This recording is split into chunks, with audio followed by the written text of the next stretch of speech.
Ladies and gentlemen, today you can call me Yammy Dad because we've got ourselves a BMW K1600 GTL, a 2018 vintage that we are doing a ride and review on. That's right, baby. We're finally going full bagger, full touring bike. This is the category of motorcycle I have the least experience in. I will be completely honest and upfront with you guys. I have ridden a Goldwing, and that's about it. And I rode a Goldwing for one day, so I don't have too much experience. But there's a funny story about this bike, actually. Why I have it and why it came to me. It's kind of peculiar. So, I got a call from the boys over at Eurocycle the other day, and they told me that they had a BMW K1600 rental. Guys, time is running out to win this Aprilia Tuono 660 factory. May 19th at midnight is the very last day you have to get entered to win this thing. Head over to yamanoob.co and you will get 3x entries for every dollar you spend on orders over $100 to win this Aprilia Tuono 660 factory. Don't miss it, time is running out. That was out and about in Austin, and the guy who was renting it had a family emergency and had to fly back immediately. And so they asked me, hey, can you put this bike up in your shop for a little bit? We'll come pick it up with haul bikes in a couple weeks. I was like, yeah, sure, that's fine, whatever, I got space. So I chucked this massive 1600 GTL in the shop, and it's been sitting there for a while. And I was like, you know what, man, why don't I just make a video with this thing? So that's what I'm doing. So today's video is supported by Eurocycle because the bike was kind of provided by them. So do me a favor, hit that link down below, see if they've got anything of the European predilection that you may like to buy. They ship all over the nation, which is pretty sweet. I've bought probably 10 different motorcycles from them. They're a great dealer partner of ours, and we really do appreciate all of their support. So what's up with this bike? This is a 1649cc inline 6, as you see by the 6 here. Motor doing about 160 horsepower, 132 foot-pounds of torque. Wet weight of about 770 pounds. Truly a big, bad dad bike. Lots of luggage, lots of room. You got the speakers on deck, which I'll be perfectly honest, I've ridden this bike about 100 miles today. I couldn't really hear the speakers all that well. Let's swing a leg and let's get started, shall we? All right, so seating position. It's about 30 inches seat height, so very low and approachable. Oh, my one gripe, though, is this seat is like black leather, and in the Texas sun, today's about 90 degrees. Oh, that gets hot. Woof. My booty just got burned, folks. I do it for you, do it for the camera. So we'll put the swing, or kickstand up here. I don't know why I said swing. Keyless ignition. This is the 2018 version, so it doesn't have the really fancy TFT display we saw in the S1000 XR we recently reviewed, but you know, still cool. I love the analog sweeping dials here. That's really nice. Let's go ahead and get her fired up, shall we? Go ahead and put it into neutral. Inline sixes. There's pretty much no motorcycles with this engine configuration. The Goldwing, which is this bike's closest competitor, has a flat 6, which is a totally different kind of engine. So we'll go ahead and give her the beans here and just you don't really expect to hear that sound out of a motorcycle, so that's pretty cool. Really cool feature before we get off and go here. Just like the Goldwing, it does have a reverse gear. You press the R button over here, and you actually use this to paddle it back. And you'll see that I start moving backwards at about 2 or 3 miles an hour. That's really handy, especially because this motorcycle is so heavy. 770 pounds is a beefcake of a bike. But one thing I wanted to point out is the throttle feel right off the get-go. Look at that. It's in dynamic mode. It's super laggy, really not very tactile. I already don't like that much, to be honest. I'd like a better feeling throttle connector to the actual bike. But what it does do, because it has that kind of lazy throttle, is in slow speed conditions, this bike is tremendous. As you'll see here, this is why those cops can just frickin' slap a U-turn on this thing, no problem at all. Super easy to maneuver, and you would be just kind of shocked that this thing weighs what it does when you do slow speed stuff with it. It's actually incredibly good. So take it off here, feeling that torque of the engine. We have a quick shifter up and down, giving it the beans a little bit. I can move my windshield up and down automatically, or electronically rather, using that button right there on my left, which is really cool. Really makes it feel like you're commanding some sort of battleship through time and space. I'll go ahead and move it on up here for you. Look at that, folks. Look at that. If you want to feel zero wind, put it all the way to the top and you become in a bubble. Now, I will say, for me personally right now, I want it lower because I want airflow, because it is hot today. I want as much wind as I can possibly get, so I'm going to put it in the lowest setting for today. All right, accelerating through the gears a little bit. First gear.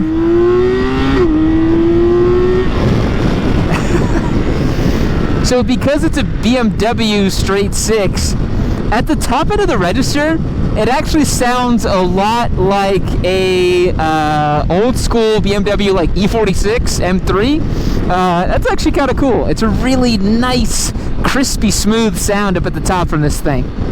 Really, really like that. So all the features and farkles you could really want on this thing. One of the coolest things is it does feature a 7-gallon fuel tank, folks. That is about a 277 mile of range on this thing. It's not going to be quite as good as the Boom BD250, because that apparently can do 100 miles to the gallon and has a 4-gallon tank, so that's 400 miles of range on the Boom BD250. So the BMW can't quite keep up, but you know, Chinese ingenuity really beating the Germans there. You've got a couple different riding modes. You have rain, dynamic, and road. I'm in dynamic mode right now because I do like the more sporty side of things. You have cruise control, obviously, of course, and you have the BMW jog wheel, which we will try to crank up the tunes right now. That's static. It's more static. See if I can.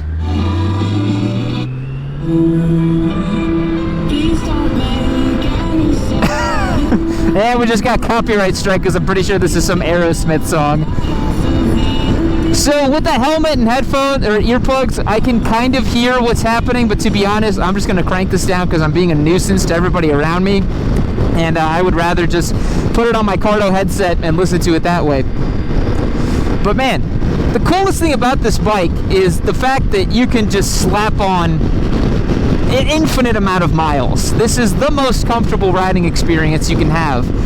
I really think that something like this and the Goldwing, they're pretty much tied, in my opinion, for like if you want to do ultra long distance stuff, like you really want to slap on like 900 miles a day, 1,000 miles a day, whatever it is. I would always choose something like this. I don't see why you would choose anything else. However, if you're not trying to slap on an insane amount of miles, don't really see the use case. Let me explain why. First of all, this bike is outrageously heavy. 770 pounds for a motorcycle. That's like 2 times the weight of a standard naked motorcycle, and about 350 pounds more, 250 pounds more than a comparable sport touring bike or something like that. The S1000 XR that I tested from BMW, that weighed about 500 pounds or so, 480, something like that. So 770, that's pretty robust, right?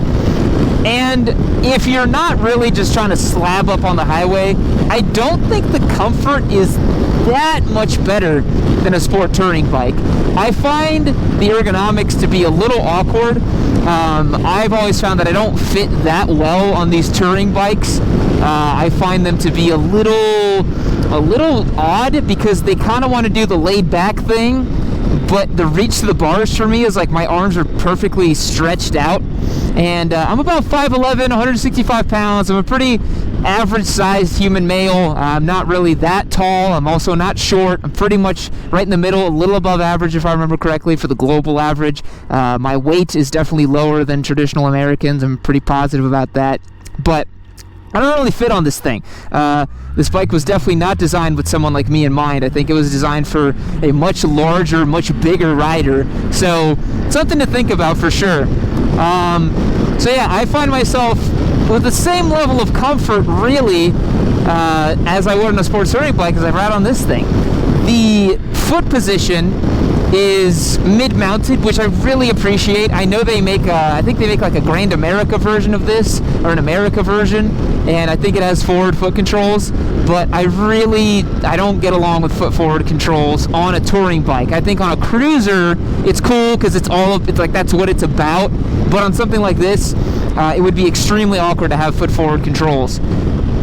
On the brakes here, you have linked braking system. That's a BMW feature. They put it on a lot of their motorcycles, and you can actually feel the front and the rear doing it. And the other thing you'll feel is that this motorcycle has what's known as a dual lever front end. So the suspension and the steering are actually separate. They're not in the same package like you'd find on a traditional motorcycle that has a telescopic fork where the clip-ons of the handlebars are attached to the fork, where steering and suspension is taken care of by one unit. This thing has a kind of wishbone style setup where the suspension and the steering are independent of each other. And that presents a very peculiar feeling from the seat of the pants here on the bike, because whenever you have a motorcycle that is doing that independently, when you get it on the side of the tire, the steering inputs don't match exactly what the suspension is doing, and it can create this kind of like, I don't know how to explain it, like a weird twisting, wobbling kind of effect. It's not that it's not confidence inspiring, but while I was kind of hustling this bike a little bit on some twisties, which I'll show you guys later on the end of this ride, I just found it to be, I know, it's you can't expect much from a 770-pound bike with this kind of setup.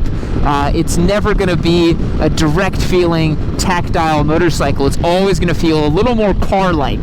And that to me is the name of the game on this bike. It is basically a car. It's not really a motorcycle. This is kind of like, you know, honestly kind of feels like a top-down convertible. That's the situation for this bike.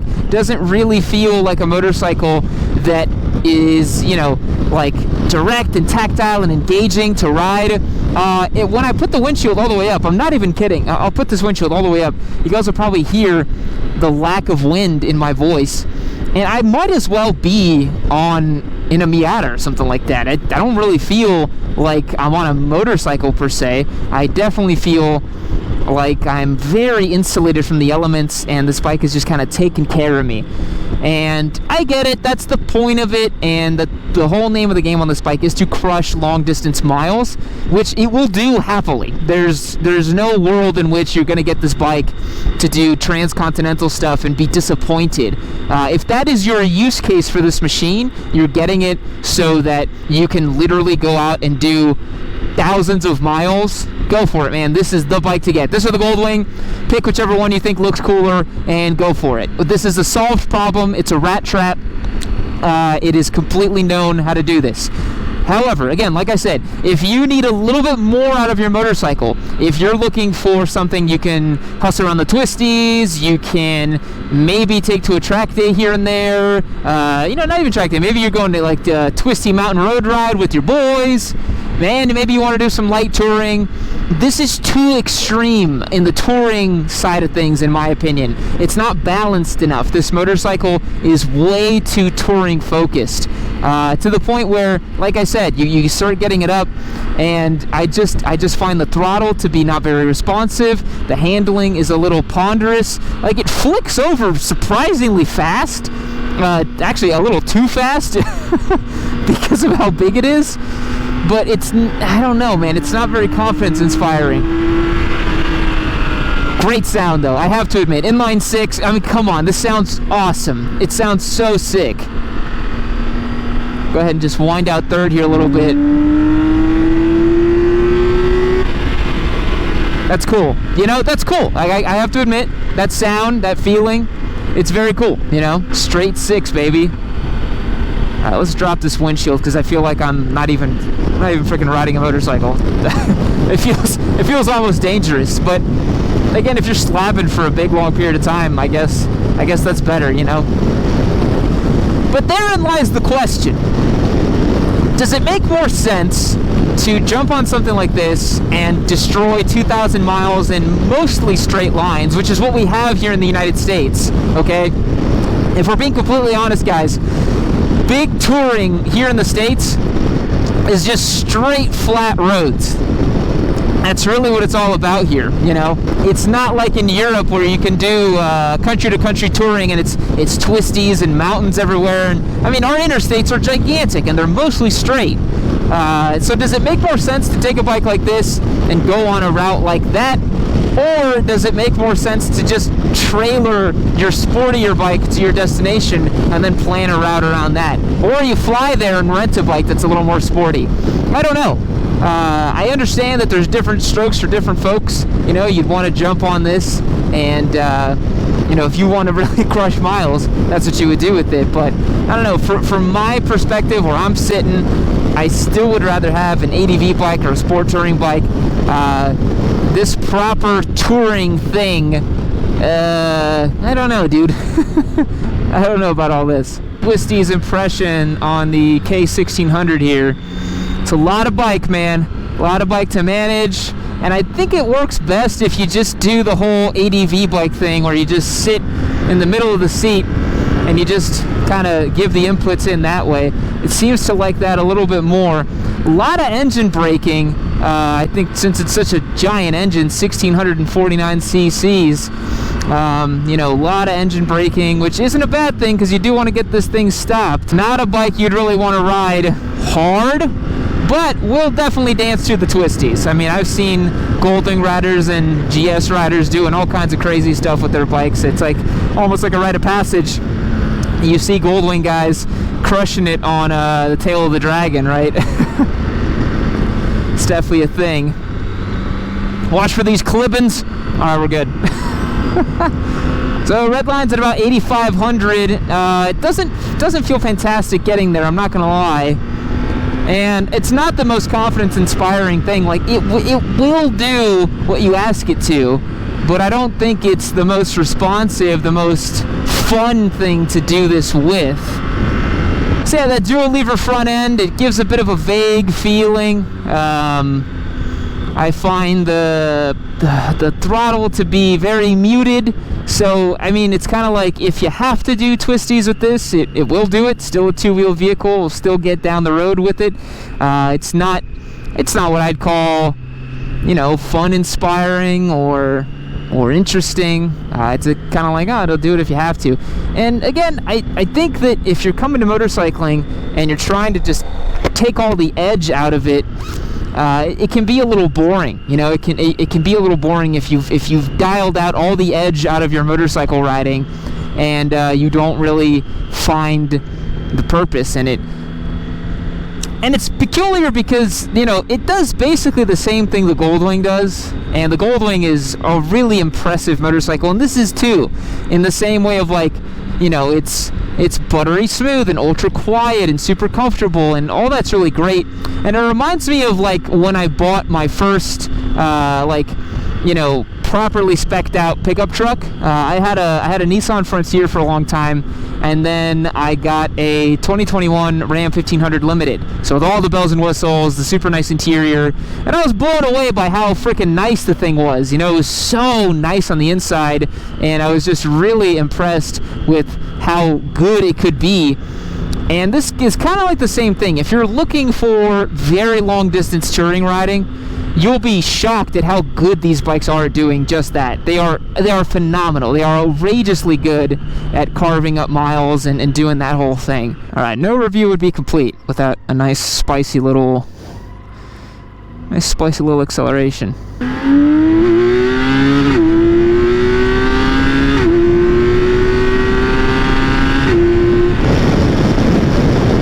Yeah, I mean, it's very car-like, you know. That literally felt like I just floored it in an M-Series BMW with a straight 6. Wasn't particularly interesting, but I will say it revs way harder than the Goldwing. So if you like the Goldwing but you still want motorcycle flavor, because I will say the Goldwing's engine does tend to feel a little rote, a little utilitarian. This thing does feel pretty spicy. 160 horses. It's no joke. And it's got plenty of low down passing power too, so we'll click it up here into 6th gear, turning 3,500 RPM, doing about 70, and we'll just kind of lay into it, and look at that. Picks up beautifully, picks up really, really well.